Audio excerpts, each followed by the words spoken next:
yankihuha fahijratu ila ma hajara ilaihi. Singkatnya begini, kalau diterjemahkan kepanjangan. Segala sesuatu yang kita lakukan ini akan ditentukan oleh niat. Betul tidak? Betul, karena ini hadis Nabi. Niat. Dan niat itu letaknya dalam hati. Masalah batinnya nggak kelihatan niat itu. Sesuatu bisa menjadi pahala tergantung dari niat. Makanya ulama Syafi'iyah, bahkan imam mazhab yang al-arba'ah, Imam Hanafi, Imam Malik, Imam Syafi'i, Imam Ahmad ibnu Hambal, ya, empat-empatnya itu mengatakan bahwa niat sangat penting. Ya, hanya Imam Malik yang mengatakan bahwa niat itu penyempurna, tapi tiga imam yang lain syarat rukun. Tanpa niat nggak syah. Karena niat fungsinya untuk membedakan ini sholat duhur atau sholat asar. Oh, duhur, asar, maghrib, isya, subuh. Beda-beda niatnya. Masya Allah. Makanya niat ditaruh di awal pembahasan terkait dengan fikih. Apalagi fikih ibadah. Baik ibadah mahdhah ataupun ghairu mahdhah. Ibadah ritual ataupun ibadah sosial. Allahumma sholli ala Muhammad. Nah, niat itu letaknya dalam hati. Ibnu Qayyim al-Jauziyah. Ibnu Qayyim ini muridnya Ibnu Taimiyah. Ibnu Qayyim al-Jauziyah meninggal pada tahun 1350. Sekarang 2025, entar lagi 2026. Insyaallah semoga panjang umur semua. Insyaallah, masyaallah.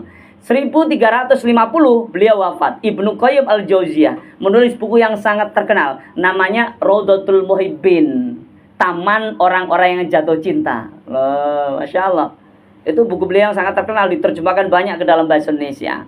Nah, Ibnu Qayyim al-Jauziyah ya mengatakan bahwa ya hati itu seperti bejana. Seperti apa, Pak? Bejana. Dan isinya bejana itu adalah niat. Masya Allah. Isi bejana itu adalah niat. Anggap bejana itu gelas. Gelas ini hati kita. Isinya ini, airnya itulah niatnya itu. Masya Allah. Ya, jadi sangat penting banget. Apa itu niat? Ya, niat itu adalah qasdul qalbi. Niat itu adalah keinginan hati, tujuan hati ila syai' untuk mendapatkan sesuatu. Ya. Iktironan bi fi'lihi, bersamaan dengan amal perbuatan, itu niat. Kalau nggak bersama dengan amal, bukan niat. Ya. Kok begitu? Karena Ibnu Qayyim al-Jauziyah membedakan, memberikan gambaran. Proses dari sebuah niat itu ada beberapa tahap. Ya, yang pertama al-khatirah. Al-khatirah itu lintasan hati.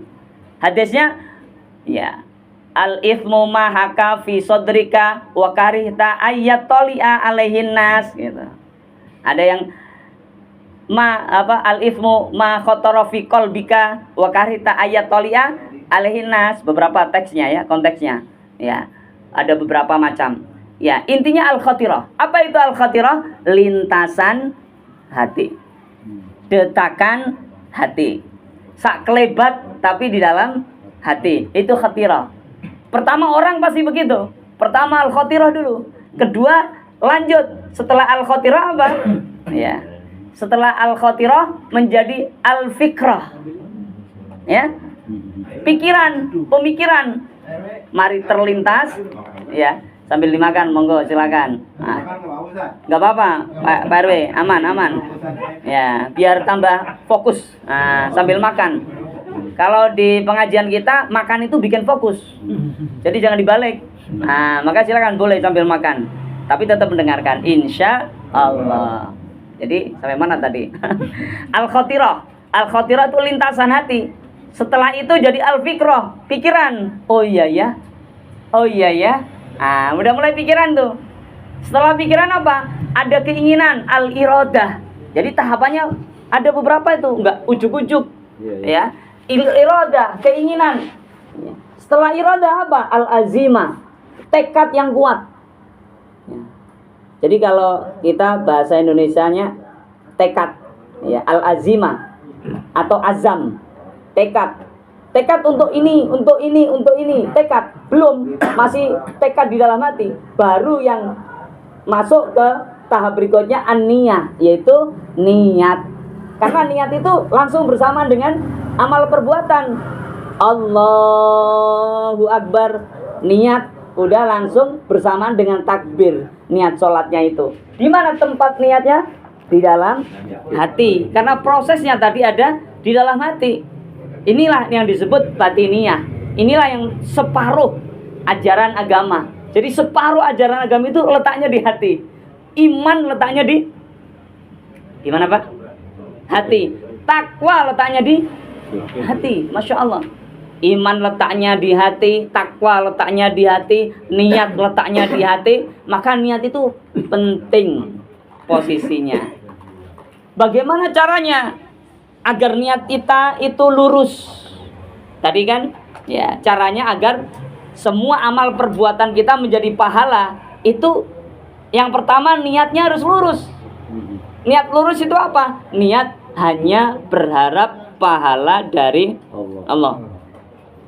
Tapi Ustaz, kita akan kerja, niat mencari nafkah. Iya, mencari nafkah itu karena perintah Allah. Berharaplah pahala dari Allah.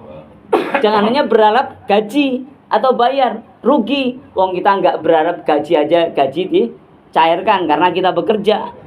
Ya, misalnya.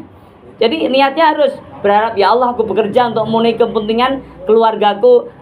Tolong balas ya Allah ini sebagai pemberat amal di akhirat nanti. Amin ya rabbal alamin. Itu namanya niat lurus, mencari ridha Allah. Bentuknya macam-macam tadi. Bekerja mencari nafkah untuk keluarga, menuntut ilmu, ya, apalagi melayani masyarakat, ya, menguruskan banyak hal tetangga kita, ya, membantu, berkata-kata baik, berlaku sopan, semuanya itu diniatkan hanya ingin balasan dari Allah. Itu namanya lurus niatnya. Itulah baru nanti akan menjadi amal pemberat akhirat.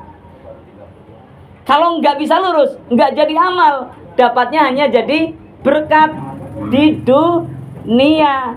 Kenapa? Karena Allah sampaikan, man kana yuridu hartsal akhirati nazid lahu fi harthi wa man kana yuridu hartsad dunya nu'tihi minha wa ma lahu fil akhirati min nasib. Siapa yang ingin balasan akhirat ditambah, dunianya ditambah, akhiratnya ditambah. Dan siapa yang ingin balasan dunia dikasih sebagiannya saja, mimba deh, ya. Wa malau fil akhirati min nasib, dan dia tidak mendapat bagian akhirat. Ya, apakah bisa sholat niatnya bukan karena Allah? Bisa. Biar diterima calon mertua, biar dianggap baik sama istri, sama anak, bukan karena Allah. Nah, bisa. Apakah bisa menjadi ustadz, menjadi kiai itu niatnya bukan karena Allah? Mungkin. Nggak tahu, kita kan hati orang beda-beda. Kalau niatnya bukan untuk cari ridha Allah, biar tenar, biar viral, biar populer, biar masuk TV, biar dilulukan orang. Masya Allah.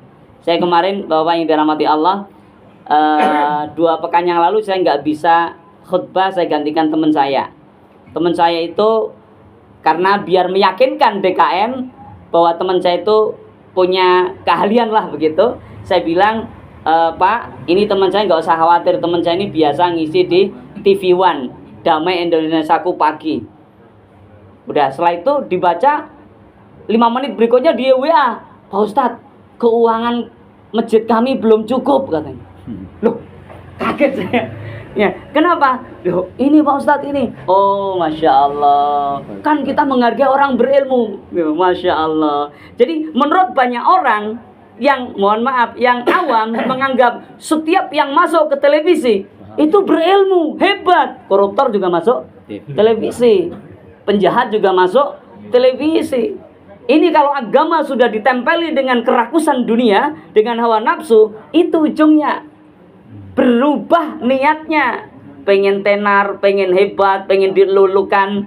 Ya, saya bilang, Pak, sama saja. Justru kita harus menghargai kiai-kiai, ulama-ulama di kampung-kampung yang nggak ada orang dengar. Padahal beliau menyampaikan ilmu yang luar biasa, yang disampaikan wajib semua.